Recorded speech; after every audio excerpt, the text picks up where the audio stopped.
시청자 여러분 안녕하십니까. 남북예창 시작하겠습니다. 미국이 내년 2월 베이징 동계올림픽에 정부 대표단을 보내지 않겠다고 선언했습니다. 중국은 강하게 반발하며 반격 조치를 예고했습니다. 화상 정상회담을 가진 지 한 달도 안 돼 미국과 중국이 또 격돌하면서 남북 관계를 개선시켜 보려던 정부 구상도 영향을 받게 됐습니다. 미국과 중국의 복잡한 속내 그리고 우리 정부의 고민까지 먼저 준비된 화면 보시고 대담 이어가겠습니다. 지난 10월 그리스 아테네의 헤라 신전에 베이징 올림픽 시작을 알리는 성화가 채화됐습니다. 그런데 멀리서 시위대의 목소리가 들려왔습니다.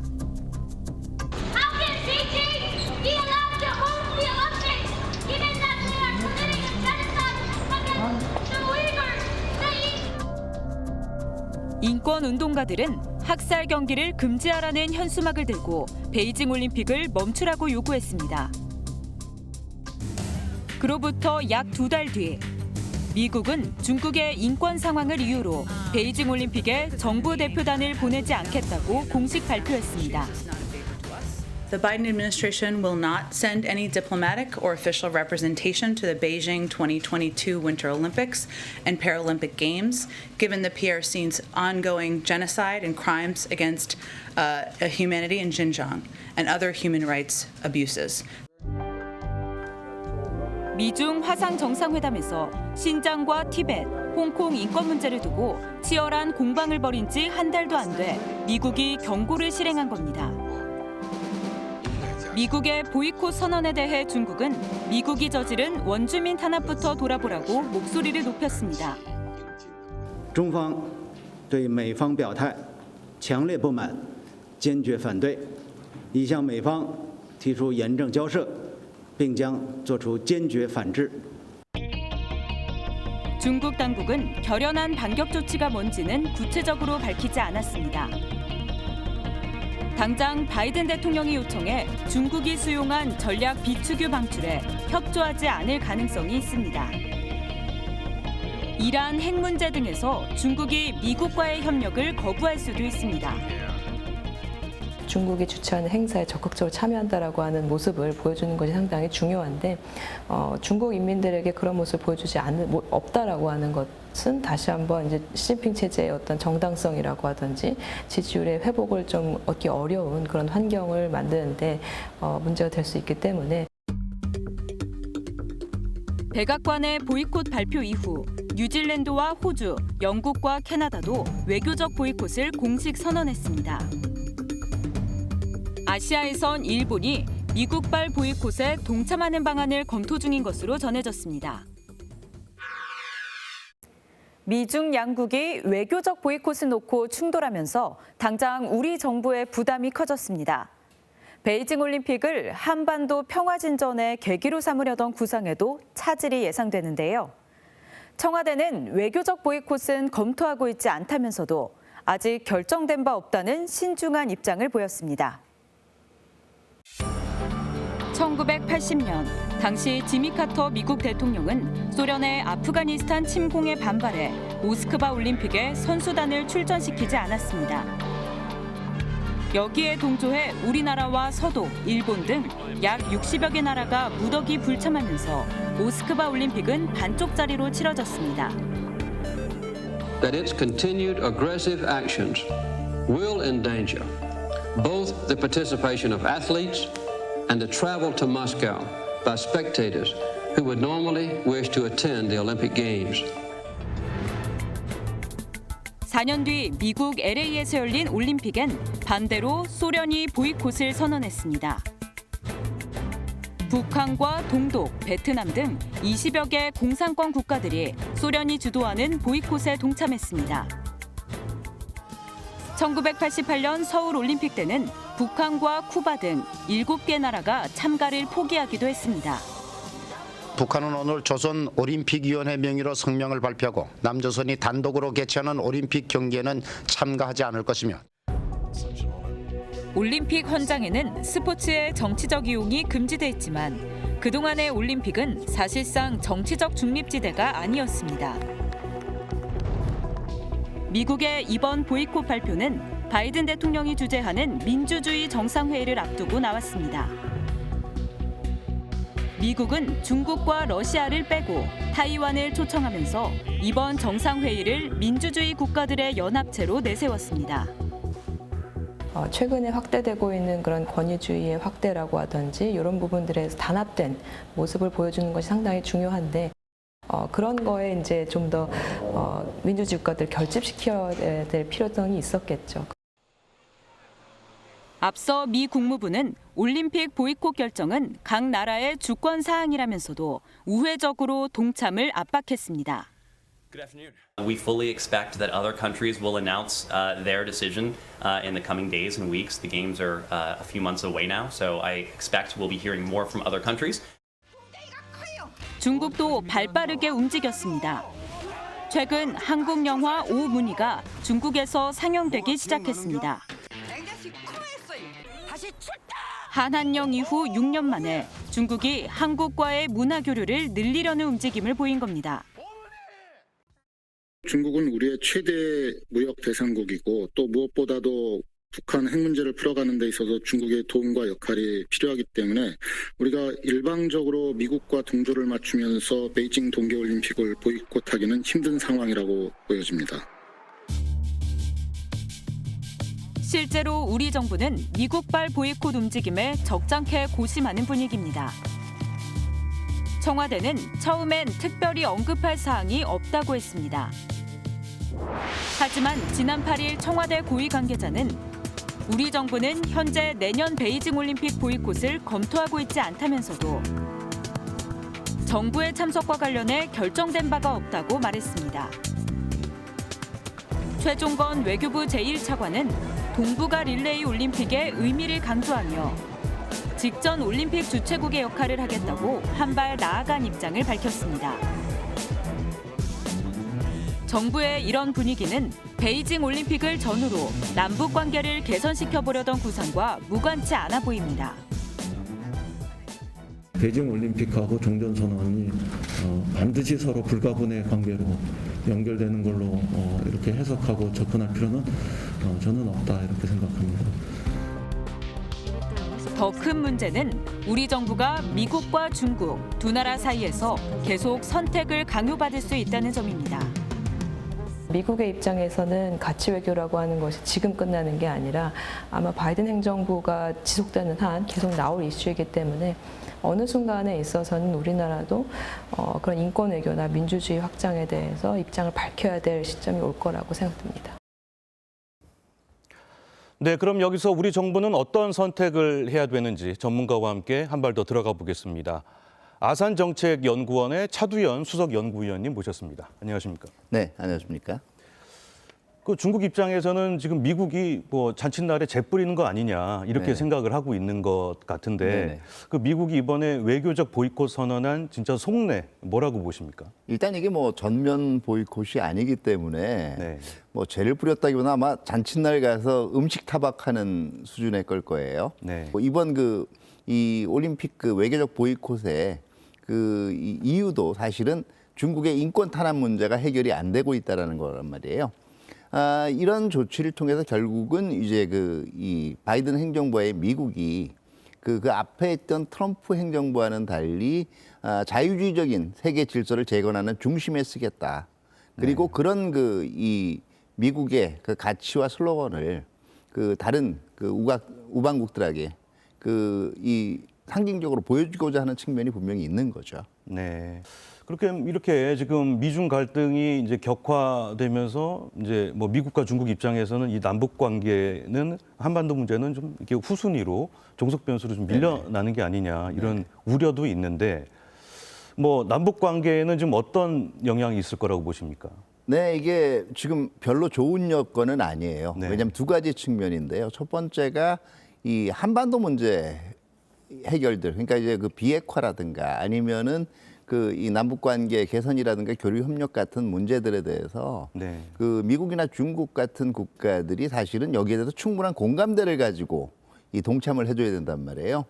그런데 지금 이제 미중 전략 경쟁이라는 더 큰 틀이 걸려 있다 보니까 모두 이런 일에 지원을 하거나 지지를 해주는 것이 그 전략 경쟁에 얼마나 도움이 되느냐 이걸 중심으로 판단을 하게 돼 있는 구도가 돼버렸다는 거고요. 두 번째는 미국도 그렇고 중국도 그렇고 지금 다른 이슈들에 굉장히 몰입들을 해 있어요. 네. 그렇기 때문에 지금 전반적으로는 한반도 문제에서 현상을 변경하기보다는 네. 좀 관리하는 측면에 크게 문제만 없는 측면에서 관리를 하기 때문에 해결을 하는데 실질적인 도움이 안 될 가능성이 있다라는 거죠. 네.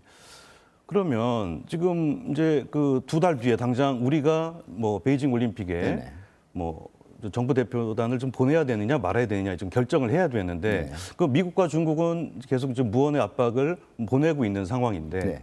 우리 정부가 좀 어떤 현실적인 선택을 할 수가 있을까요? 글쎄요, 양측 다 아마 제가 볼 때는 명분을 얻고 싶어 할 거예요. 그렇기 때문에 아마 그 이 외교적으로 그 이 우리나라도 이제 그 사절단을 보내되 급을 조정하는 방법이 있을 것 같아요. 네. 그럼으로써 이제 그 이 보이콧으로부터는 벗어났다는 얘기를 주되 그다음에 그 평소에 보내는 인사들의 급은 조금 평소보다 조정을 했다라는 이 조치가 하나 필요할 것 같고요. 두 번째는 직접 중국을 거명하지는 않더라도 이 세계적인 각종 인권 유린 문제에 대해서 한국이 이만큼 관심을 가지고 있다라는 의사 표시를 아마 대통령께서 한번 뭐 여러 가지 기회들이 있으니까요. 거기에 대해서 표명을 하시든지 아니면 외교부 장관선에서 얘기를 하는 것도 한 방법일 것 같습니다. 네, 지금 이제 우리 정부가 추진하고 있는 그 종전선언 얘기 좀 네네. 해볼까 하는데요. 그 미 공화당 의원 35명이 우리 정부의 그 추진하는 그 종전선언에 대해서 좀 반대하는 서한을 백악관에 보냈다고 네네. 하는데요. 서한 내용부터 잠시 보시겠습니다. 네, 한국계로 알려진 공화당 소속 영김 미 하원 의원이 공개한 서한인데요. 네, 종전선언이 평화를 가져오는 대신 한반도 안보를 훼손할 수 있다. 그리고 주한미군과 영내 안정에도 심각한 위협이 될 수 있다. 이렇게 주장을 하고 있습니다. 박사님, 지금 한미가 그 종전선언 문안 협의에 지금 거의 막바지에 다 왔는데 그 미 의회에서 이렇게 좀 그 반대 목소리가 네네. 나오고 있어요. 우리 정부 입장에서는 좀 어떤 대처를 해야 된다고 일단 보십니까? 이렇게 인식해야 될 것 같아요. 지금 미국 쪽에서 가지고 있는 거는 종전선언을 했을 때 이것이 오히려 북한의 어떤 그 이 핵무장이라는 거를 기정사실화 시켜주는 게 아닌가. 그리고 마치 기존에 하고 있던 한미 간의 안보 협력 관계들을 이완시키는 네. 어떤 약속으로 이어질 수 있을 가능성을 굉장히 경계하고 있는 거거든요. 그렇기 때문에 여기에 대해서는 우리 정부가 충분히 우리 정부도 거기에 대해서 그런 가능성에 대해서 인식하고 있고 또 준비를 하고 있다라는 메시지를 줘야 되겠죠. 네. 믿음을 줘야 되고요. 박사님, 북한 같은 경우는 지금 뭐 이제 베이징 올림픽에 선수단 참가가 금지된 상황이고 네네. 어떤 언급도 없는 상황이고 우리 정부가 제안한 종전선언에 대해서도 지금 입을 다물고 있는 그렇죠. 그 상황인데 그 최근 포착된 그 김정은 위원장 행보 잠시 보시겠습니다. 네, 지난 4일부터 이틀 동안 평양에서 개최된 군사교육 간부대회 모습이 나오고 있는데요. 6년 만에 대회를 소집한 김정은 위원장이 간부들의 충성 경쟁을 유도하고 또 군 장악력을 과시하는 그런 모습입니다. 네, 북한은 코로나19 변이 오미크론 확산 동향에도 촉각을 곤두세우고 있는데요. 비상 방역 규율은 누구도 흥정할 수 없는 국가의 법이다. 이런 입장 하에서 방역에 더욱 고삐를 죄는 모습입니다. 박사님, 지금 보셨지만 북한은 계속 국경을 걸어 잠그고 뭐 내부 단속만 지금 하고 있는 상황이에요. 북한이 이제 언제 고립을 깨고 나올 거라고 보십니까? 네, 우리 입장에서는 대화가 빨리 재개되고 북한이 고립으로부터 탈피해서 이제 협력을 해주는 것이 최선이겠지만 그렇게 만만치 않은 것 같아요. 북한이 지금처럼 통제 위주의 방역 정책이 아니라 일상을 어느 정도 회복하면서 방역을 해나가려면 대량으로 필요한 거 3가지가 있습니다. 첫 번째가 백신, 두 번째가 치료제, 그리고 방역 장비도 그만큼 필요해요. 네.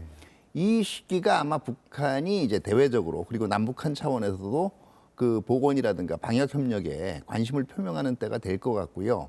이 시기에 이제 남북 간의 교류 협력이라는 걸 다시 한번 추진을 할 필요가 있을 것 같습니다.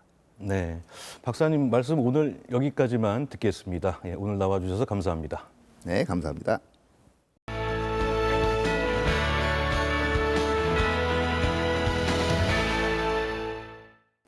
요즘 조선중앙TV엔 혹한의 날씨에 탄광이나 공장 등의 오지로 탄원하는 청년들의 모습이 유독 자주 방송되고 있습니다.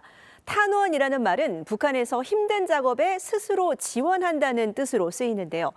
청년들이 정말 스스로 그 힘든 길을 자처하고 나선 걸까요? 함께 확인해 보시겠습니다. 험지 근무를 다녀온 북한 청년들이 경험담을 풀어놓는 토론회 자리. 발표를 이어가던 청년들의 감정이 고조되자 보는 이들도 따라 눈물을 훔칩니다. 미풍송구자라는 부름 앞에 떳떳할 수 있게 저국을 위해서, 사회와 집단을 위해서 자신을 다 바쳐 나가겠습니다.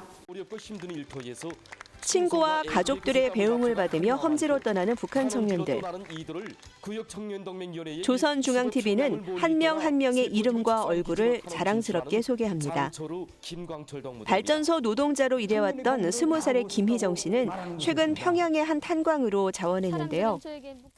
에어린 천여가 그 힘든 발전소에서 연기를 나고 생각했는데 여기보다 더 힘든 탄광으로 탄원하고 있을 때 정말 놀랐습니다. 애지중지 키운 19살 외동딸을 강원도 산골의 축산시설로 떠나보내는 어머니도 있습니다. 현정이가 탄원 소리를 꺼낼 때 내 품에서 띄워놓기가 아쉬워서 나무람도 했습니다. 그런데 차츰 현정이 말을 들으면서 공감도 되고. 북한은 올 1월 8차 당대회 이후 애국 청년을 띄우면서 특별히 청년들 역할을 강조해왔는데요. 눈 내리는 혹한의 날씨에 험지로 떠나는 청년들 소식은 연일 북한 매체를 장식하고 있습니다.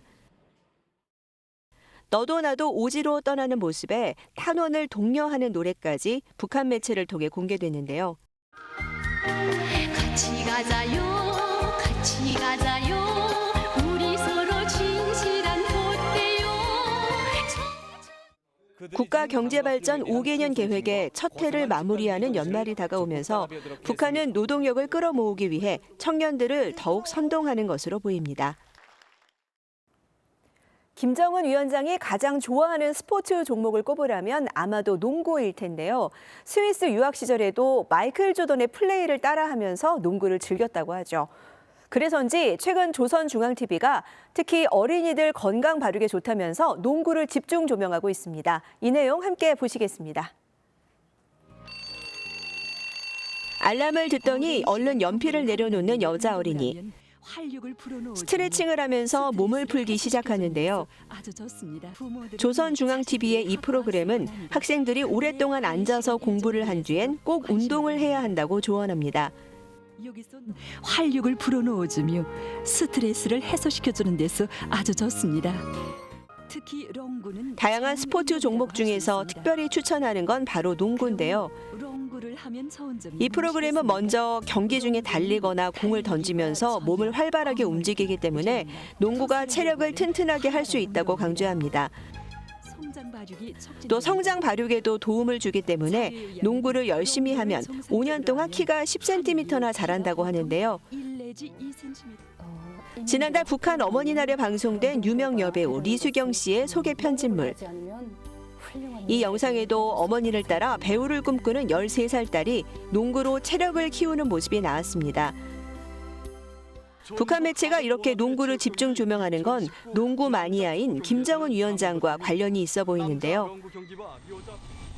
전직 미국 프로농구 스타 데니스 로드먼은 북한을 5차례 방문해 김 위원장을 2번이나 직접 만났습니다.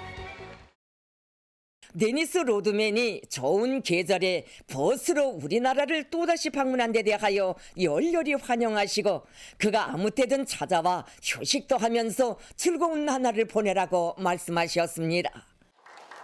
김 위원장은 2018년 남북 정상회담 때는 문재인 대통령에게 농구로 체육 교류에 물꼬를 트자고 제안하기도 했는데요.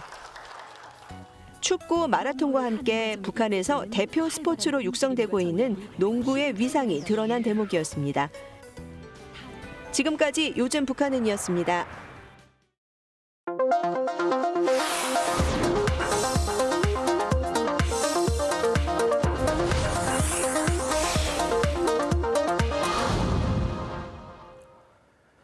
김정은 위원장이 북한 고아원을 방문해서 어린이들을 챙기는 모습 아마 기억하실 겁니다. 집권 10년 동안 김정은 위원장은 어린이 복지 정책을 내세워서 우상화 작업을 해왔는데요. 그런데 결과적으로 평양 어린이들만 우대를 받는 양극화 상태를 벗어나지 못하고 있습니다. 북한 어린이 복지 정책의 허와 실을 클로즈업 북한에서 분석해 보겠습니다. 작은 컵 하나씩 앞에 두고 환하게 웃는 북한 어린이들. 다름 아닌 흰 우유를 받아들었다. 지난달 북한 매체는 타가소 어린이들이 마시는 우유를 당이 주는 혜택이라고 선전했다. 지금 어떤 때입니까? 나라가 정말 제일 힘들고 어려운 때 우리 아이들한테 아니 콩우유도 아니고 젖제품까지도 공급해주니 어머니의 사랑에 앞서 당과 국가의 혜택을 삶의 젖줄기로 가다하며 세상에 부름없이 자라는 우리 아이들보다 행복한 어린이들이 또 어디 있겠습니까? 지난 6월 노동당 전원회의를 소집한 김정은 위원장. 이날 김 위원장은 육아 정책을 개선 강화하라고 지시했다. 어린이들을 튼튼하게 잘 키우는 것보다 더 중차대한 혁명 사업은 없으며 당과 국가의 최중대 정책이고 최고의 수건이라고 강조하셨습니다. 특히 강조한 것은 어린이들의 성장 발육. 국가가 부담해서 전국의 어린이들에게 유제품을 비롯한 영양식품을 공급하라고 당부한 것이다. 이후 조선중앙TV는 전국 각지 가축농장들이 유제품 생산을 늘리기 위해 노력하는 모습을 자주 방영했다. 내 농장들이 지금 평균 고조 한 100마리 정도의 염소들을 확보하고 있습니다. 이거 지금 100마리 염소에서 나오고 있는 염소젖을 자기 농장의 타가소 유치원 어린이들에게 정상 공급하고 있고. 김정은 위원장 스스로 고난의 행군을 언급할 정도로 극심한 식량난을 겪고 있는 북한. 이런 와중에 어린이들을 챙기는 건 최근 김 위원장에게 수령이라는 호칭이 붙은 것과도 관련이 있다는 분석이다. 혈육의 부모가 있지만 그 아이를 길러주는 것은 어버이 수령이다. 그 어버이 수령에 대한 이미지를 구축하기 위해서 친어린이적인 육아 정책을 펼친다고 볼 수 있겠습니다. 어린이들을 상대로 한 우상화 작업은 김정은 위원장 집권 초기부터 시작됐다.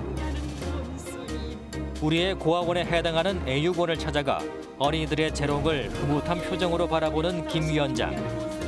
북한 매체는 이런 김 위원장을 친아버지라고 소개하고 있다. 김정은 위원장의 이런 행보는 할아버지 김일성 주석과도 닮아 있다. 수령은 어버이라는 이미지를 확실하게 구축하기 위해서 어린이 복지를 활용하는 것을 그대로 답습한 것이다. 그러나 김정은 위원장 시대 어린이 정책이 달라진 점도 있다. 아동복지시설에 대한 가시적 성과를 요구하기 시작한 것이다. 2014년 김정은 위원장은 평양 애육원의 재건축을 약속했다. 평양시의 육아원 애육원을 세상에서 제일 좋은 현대적인 시설로 꾸려주시겠다고 하셨습니다. 그리고 2015년 1월 외부는 물론 내부 공간까지 현대 시설로 바뀐 평양 애육원이 대대적으로 공개됐다. 어린이들이 사용하는 식탁과 의자, 식기류가 전면 교체됐고 먹거리도 눈에 띄게 개선됐다. 바닥에 이불을 펴고 자던 과거와 달리 원화 전원이 침대를 사용하게 했다. 수업이 이루어지는 교실은 물론 수영장과 치료 병동까지 별도로 마련됐다. 그러나 김정은 위원장 집권 초기 해산 지역 교사로 근무했던 한 탈북민은 평양과 지방 간에 큰 차이가 있었다고 증언한다. 유치원하고 초등학교까지 그 어린이들에게는 콩우유를 공급하라는 거, 콩우유를 먹여서 아이들이 건강이 튼튼해지라는 거 이런 지시가 떨어졌댔어요. 쭉 계속 이어져 못했어요. 그것도 당분간 그 지시가 떨어져서 한 1년은 좀 유지했나? 그러고는 없었어요. 2019년 4월 유엔 식량농업기구 등 국제기구가 촬영한 북한 지방의 생활상들. 영상에는 굶주림에 지친 아이들의 모습도 담겨 있었다. 올해 유엔 아동기금이 발표한 세계 아동 현황에 따르면 5살 미만의 북한 어린이 가운데 1명이 발육 부진을 겪고 있고 1000명 가운데 17명이 사망한 것으로 조사됐다. 더욱 심각한 것은 북한의 아동들이 공사 현장에 투입되는 등 인권까지 침해받고 있다는 점이다. 2015년 여름 북중 접경 지역에서 촬영된 영상. 뙤약볕이 내리쬐는 철길 위에 어린이들이 쭈그리고 앉아 쉴 새 없이 망치질을 해댄다. 철길 보수 공사에 어린이들까지 동원된 것이다. 평양 어린이들이 수영장에서 물놀이를 즐길 때 지방 어린이들은 공사 현장으로 내몰린 것이다. 철도 공사를 하는데 나가서 자갈을 다 모아가지고 개미만한 애들이 그저 설에다 다 메고 나서 한 사람당 자갈이 얼마만큼 해야 된다는 가지가 있거든요. 그럼 그 와서 아이들이 그 설에 따지기 하고 그 가지를 하고 못하면은 아버지 말해도 대신 와서 해라 이렇게 하거든요. 그래서 북한이 아동복지를 선전하며 공개하고 있는 영상들은 모두 평양 지역에 국한돼 있다. 최신식 교육 시스템은 물론 아동 전문 병원에 이르기까지 북한 유일의 아동 백화점 역시 평양에 있는데 이곳을 이용하는 어린이들 대부분은 부유층 자제인 것으로 전해진다. 자동차 미끄럼틀 탔어요. 그리고 엄마가 칼도 쐈었어요. 평양과 지방 간의 양극화가 심화되면서 최근 북한은 시군 발전법을 제정했다. 지방의 발전을 법으로 정해 강력하게 추진하겠다는 의도다. 그중에서도 어린이 영양식품을 우선 보장할 것을 명시해 지방 어린이들의 복지를 강화하겠다는 의지를 드러냈다. 그러나 국경까지 봉쇄된 상황에서 북한 당국의 의지만으로 지방 어린이들까지 챙기기는 쉽지 않을 것이란 평가다. 나라가 뭐 없지 않아요. 돈 있고 권력 있고 중앙당간부 집작시들은 그래도 그나마 행복하게 사는 모습, TV에서 나오는 그 모습 그대로 농촌에 있는 이런 사람들은 사람인지 짐승인지 하지 못할 정도로 힘들게 사는 거예요. 북한이 국제사회의 지원도 염두에 두고 있다는 분석도 나오고 있다. 북한 최고 지도자까지 나서서 아동복지에 신경을 쓰고 있는 만큼 적극적인 지원을 해달라는 것이다. 사실 올해 6월에 유엔에 북한이 그 보고서를 제출했는데 바로 국제기구에서 어린이 지원 사업을 해줬기 때문에 개선되었다라는 것도 인정하고 있어요. 그 보고서에. 그 얘기는 앞으로도 국제 지원 협력을 계속 바란다라는 거를 간접적으로 표시한 것이라고 볼 수 있겠습니다. 집권 10년, 아동복지 정책을 내세우며 우상화 작업을 해온 김정은 위원장. 어린이들을 위한 나라를 만들겠다고 강조하고 있지만 이미 벌어진 양극화의 간격을 좁히기는 쉽지 않아 보인다.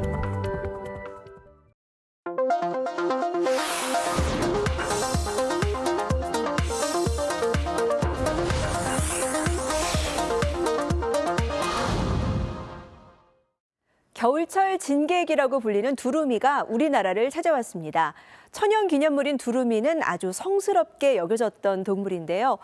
최은 리포터가 이 두루미를 직접 보고 오셨다고요? 네, 강원도 철원에서 겨울나기에 들어간 두루미를 직접 보고 왔는데요. 네. 500원 동전에 그려진 것처럼 날개를 펴고 나는 모습이 정말 장관이었습니다. 네, 그중에서도 좀 특별한 사연을 갖고 있는 두루미들이 있었다고요? 네, 암컷 두루미인 사랑이와 이 수컷 두루미인 철원이의 러브 스토리인데요. 러브 스토리요? 어떻게 두루미들이 사랑에 빠졌는지 궁금해지는데요. 네, 이 러시아로 갔던 철원이가 이 조강지처인 사랑이를 찾아서 다시 북한을 거쳐서 한국으로까지 날아왔습니다. 네. 사랑이는 날개를 다쳐서 안타깝게도 날지 못한다고 합니다. 평화의 상징이 된 두루미들을 만나러 지금부터 함께 가보시죠. 하늘을 자유롭게 날아다니는 한 무리의 새떼. 철원 평야에 내려앉아 먹이 찾기에 몰두합니다. 매년 겨울을 나기 위해 러시아에서 날아온 천연기념물 두루미입니다. 여기 한 마리가 서 있잖아요. 고개 뻣뻣이 누르는 놈이 감시자야. 추수가 끝난 벌판은 두루미에게 최고의 월동지로 꼽히는데요. 이른 아침부터 분주하게 움직이는 사람들이 있습니다. 녹두입니다, 녹두. 두루미 먹이요. 벌써 30년째 먹이를 챙겨주고 있는 철원군 두루미협의체 회원들입니다. 70%가 다른 것도 아니고 철원을 찾고 있습니다. 그러니까 여기 자체가 굉장히 두루미한테는 중요한 곳이고요. 저희는 뭐냐면 이 두루미 보호를 통해서 지속적으로 지정을 해서 먹여주고 있는 겁니다. 날도 추운데 두루미 먹이를 챙겨주기 쉽지 않았을 텐데요. 인근 농민들과 힘을 합쳐 두루미 보호에 나서고 있다고 합니다. 우렁이가 수확을 끝나고 금방 물을 대주면 우렁이가 이제 다시 살아 올라오면 얘네들이 두루미나 뭐 기러기한테는 아주 좋은 단백질 공급원이 되지. 농민들은 습지를 좋아하는 두루미를 위해 논에 물을 대고 잠자리까지 마련해주고 있습니다. 산업화를 거치면서 서식지가 줄어든 두루미는 점차 이곳으로 몰리게 됐는데요. 불과 몇 킬로미터 떨어져 있는 북한에서도 두루미를 관찰하기는 쉽지 않다고 합니다. 안타깝게도 북쪽에는 한 마리도 안 갑니다. 먹이가 없다는 겁니다. 먹이가 없는 게 확인이 됐습니다. 북한은 극심한 식량난 때문에 논바닥에 나달 한 톨까지 확보하라는 지시가 내려져 있는데요. 이 때문에 두루미에게 돌아갈 먹이가 없는 겁니다. 우리는 갈 수 없는 북녘 땅을 두루미들은 자유롭게 날아다닙니다. 그리고 이곳에는 특별한 사연을 가진 두루미들이 있다고 하는데요. 지금 함께 만나러 가보시죠. 안녕하세요. 2005년 구조된 암컷 두루미 사랑이는 날개를 다쳐 러시아로 가지 못하고 철원에 남게 됐는데요. 2018년 동상에 걸려 보호소에 온 철원이와는 영역 다툼을 하며 투닥거리기 일쑤였습니다. 스토리를 좀 가지고 있나요? 우리 철원에서 다쳐갖고 구조된 개체들이고요. 또 여기 와서 치료받고 다 나서 다시 방생을 했던 친구예요. 그래서 우측에 서 있는 제두루미는요, 우리 철원에서 사랑이라고 이름을 붙여줬고, 좌측에 있는 제두루미는 철원이라고 이름을 붙여줬어요. 하지만 싸우면서 미운정이 든 걸까요? 사랑이와 철원이는 지난해 4월 불편한 몸에도 산란에 성공했습니다. 부화시키기 위해 노력했지만 결국 새끼 두루미는 알에서 깨어나지 못했습니다. 그러니까 19살, 20살 정도 되겠죠. 제 친구도 성조 나이 때 들어왔어요. 그러니까 3살을 먹고 들어가면은 한 최소한 6, 7살은 된다는 얘기예요. 그러니까 나이 차이가 많이 나죠. 그리고 부상에서 회복한 철원이는 지난해 여름에 러시아로 날아갔는데요. 그런데 겨울이 되자마자 사랑이를 찾아 북한을 거쳐 다시 철원으로 돌아왔다고 하네요. 17일, 15일 이상 걸렸잖아요. 그렇죠? 얘는 혼자 힘으로 이렇게 날라서 가서 오래 걸린 거예요. 근데 보통은 기류를 타면 남쪽으로 내려오는 기류가 이제 만나면은 빨리 넣으면 한 3일, 늦으면 일주일 정도 걸려요.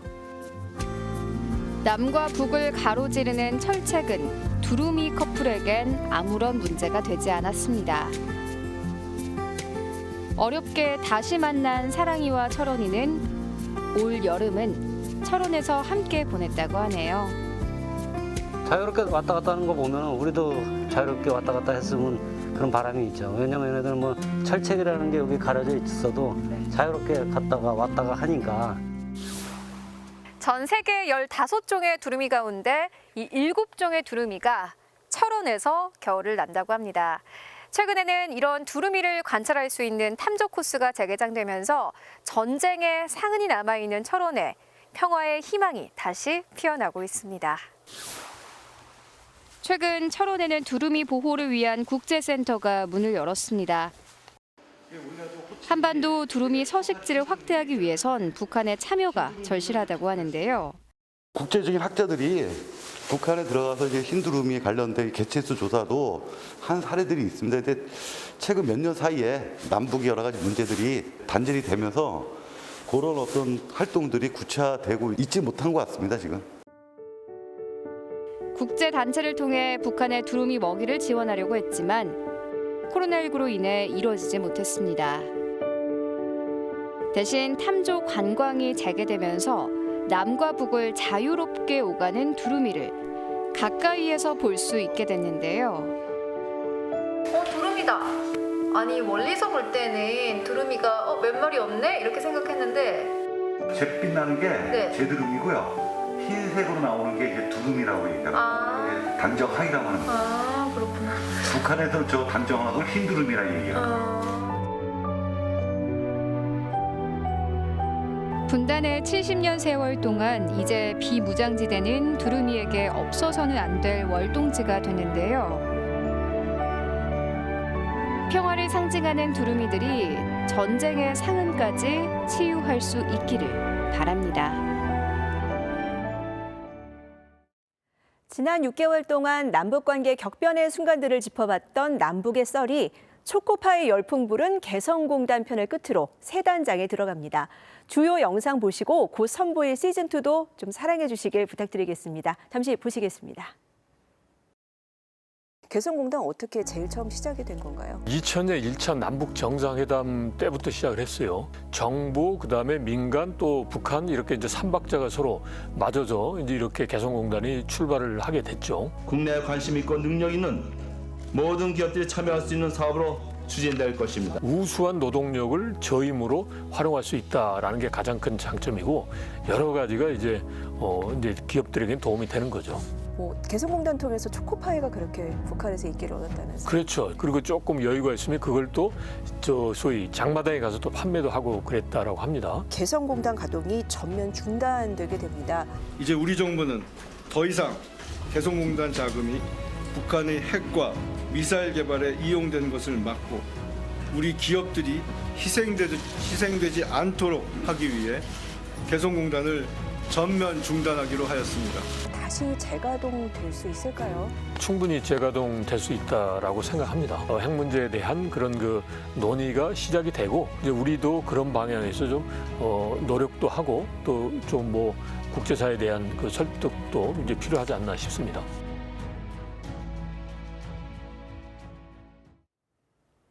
평양 여명거리에 하얀 눈이 소복히 쌓였다고 하는데요. 마지막 영상으로 함께 보시면서 남북의 창 마치겠습니다. 시청해주신 여러분 고맙습니다.